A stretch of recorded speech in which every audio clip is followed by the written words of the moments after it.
Imola is back, and so are we with our pre-race predictions. And it's the Racing Line, everybody. This is our third episode, and I'm so glad to be back. I'm so glad that it's racing week again. Dharani, how about you?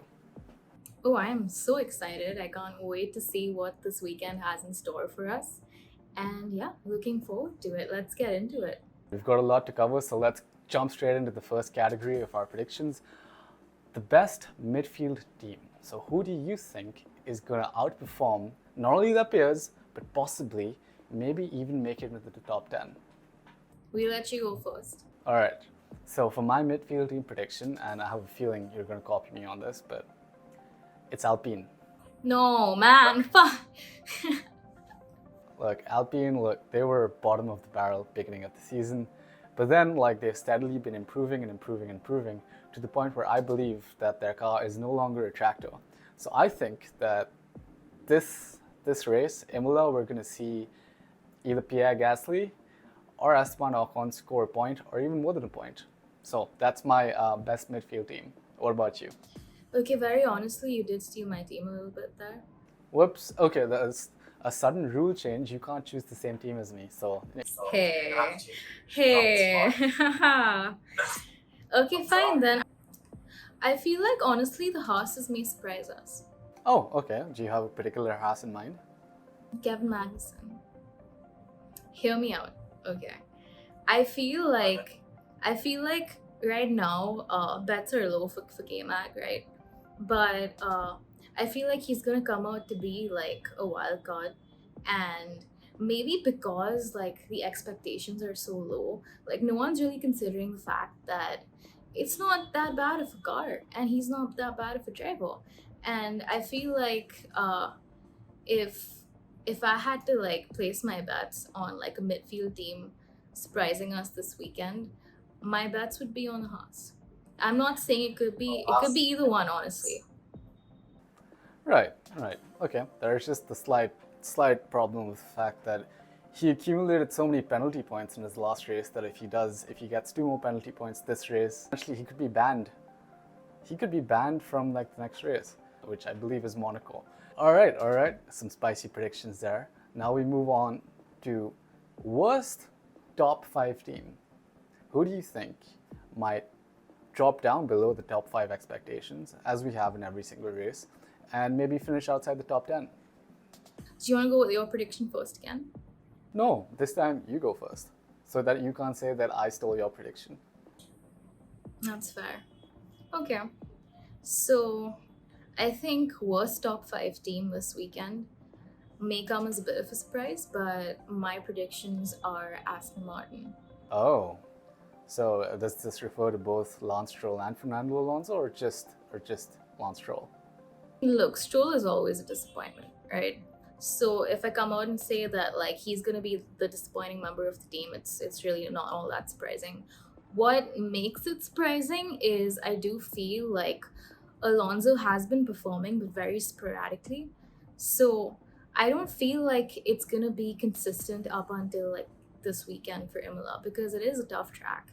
And I do feel like you need to be in a relatively decent car to be doing so. And while Alonso has been performing, and I mean, to his credit, he really has been performing. I do believe it's sporadic, and I feel like it's gonna surprise us because I'm not expecting great performance from either one on the team.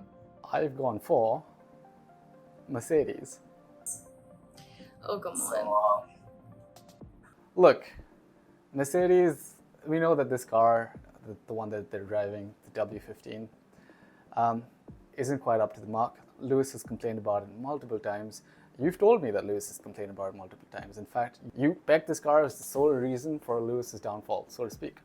So, I think with McLaren, Ferrari, and Red Bull all bringing upgrades to Imola, I think Mercedes' performance is just going to deteriorate further, and and Lewis might not even make it into Q3. Really? Yeah. That is a bold prediction, my friend. But I'm sticking with it. What are your predictions for like, do you think both are gonna like perform badly, both Mercs or specifically Lewis? I think George Russell might outperform Lewis Hamilton again. All the Lewis Hamilton fans out there coming at me right now with, please, I'm innocent. I'm innocent. All right, for our next category, we have pole position. So this one's spicy. Do you want to take point on this or should I go first? I'm gonna go first. Oh, okay, go for it. So I thought about this a lot, and I feel very, very strongly about this. But I'm gonna say Leclerc pole. Well, you know what that means for the race, right? Actually, no, I don't, because I don't believe in superstitions. I think they're stupid. And I think Ferrari, like, this is just my opinion, but we've been hearing a lot about, like, their upgrades recently. And not to mention that both drivers have been performing. And yes, Imola, like, last season, like, 2022 was an absolute shit show for both Ferraris. I feel like that was purely like incidental and had nothing to do with the car itself or the drivers itself, who at this point in time have seriously upped their game. So I'm expecting a lot from both drivers, and specifically in terms of pole, I feel like we're gonna see a Ferrari pole for sure, and more so, I feel like it's gonna be Leclerc that takes it home. So, for my prediction, I've gone, and this will come as a big surprise to you and all parties included, Lando Norris. I'm honestly not surprised, but go on. I mean, the dude's been performing really well. He's in good form right now. He obviously coming off a race win. Spirits are high. It's probably gone through the roof. And I think that form is going to continue into Imola, even though I know it's a tricky circuit and overtaking is difficult, even more difficult now that they've removed the runoff area and replaced it with gravel traps. But I think specifically for pole position, that car is a beast right now, and I think that's going to assist one of the McLarens. I think it's going to assist both McLaren through the weekend, but specifically for pole position, I'm giving it to Lando Norris. You know what? If I didn't have to take my own bet, I'd take yours. That's just, we're on the same page for once. That's great. Now we get to the juicy bit. The actual race. Third place. Who you got? Oof, okay, this one's tough, right? For me, I will say outrightly, both Ferrari and McLaren are front runners for me this weekend. I think they've both been cooking. I think they've both had some serious upgrades to their car. Now, when I was thinking about this, here was like the thought process that came in.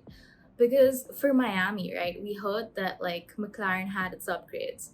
But apparently, only half those upgrades were given to Oscar's car. And for this weekend, we're gonna see full upgrades, meaning Miami level upgrades that we saw with Lando, with Oscar Piastri's car as well. And that gives me high hopes because we know Oscar, the rookie that he is a good fucking driver. And I feel like both him and Lando have like that sort of like quality to them where you know that they're destined to like eventually like start performing really well. And I feel like this is that push. Those upgrades were what both of them needed. They found out last weekend that it worked for Lando, and they're gonna find out this weekend that it's gonna work for both of them. So my prediction for third place is Oscar Piastri. I quite like that prediction, actually. I'm a massive fan of Oscar Piastri. And people might call him a rookie, but I think he's proved that he's, if not entirely out of the rookie sort of area, he's getting there towards the professionals, you know? Yeah, and I know it's bold, but I stick to my guns.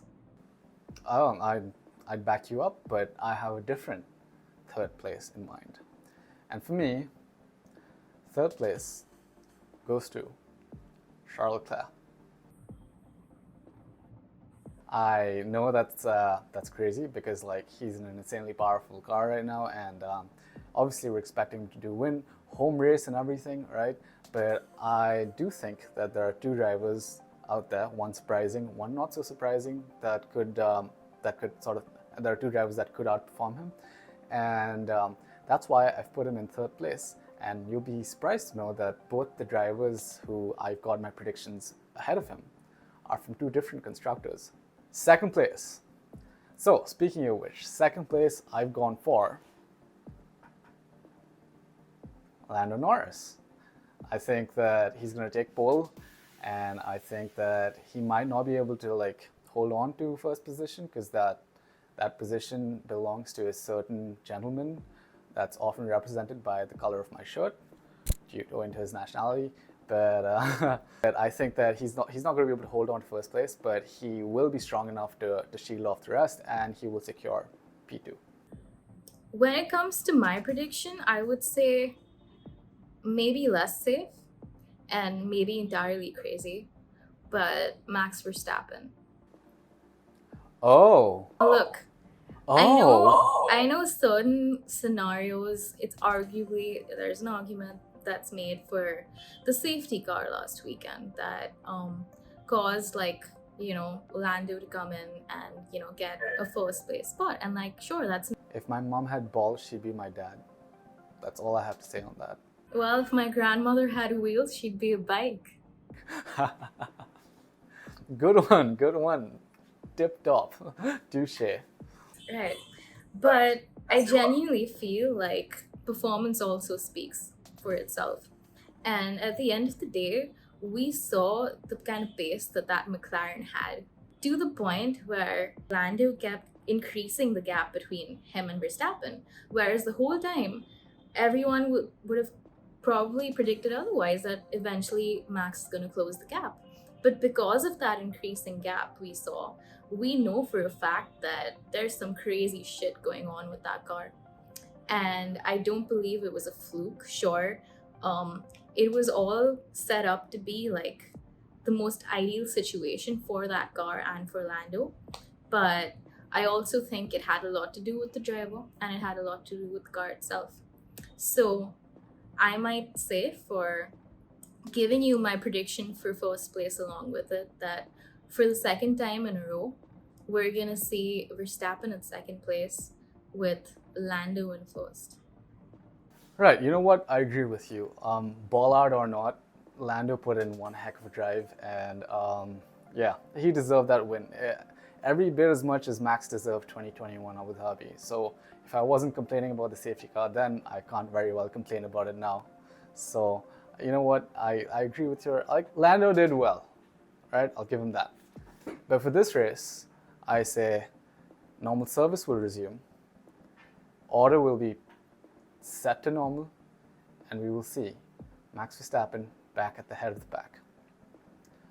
Although the implications, if he doesn't, could be seismic, because I don't think he's lost to, or not lost, but I don't think he's not placed in first position 2 races in a row for a very, very long time.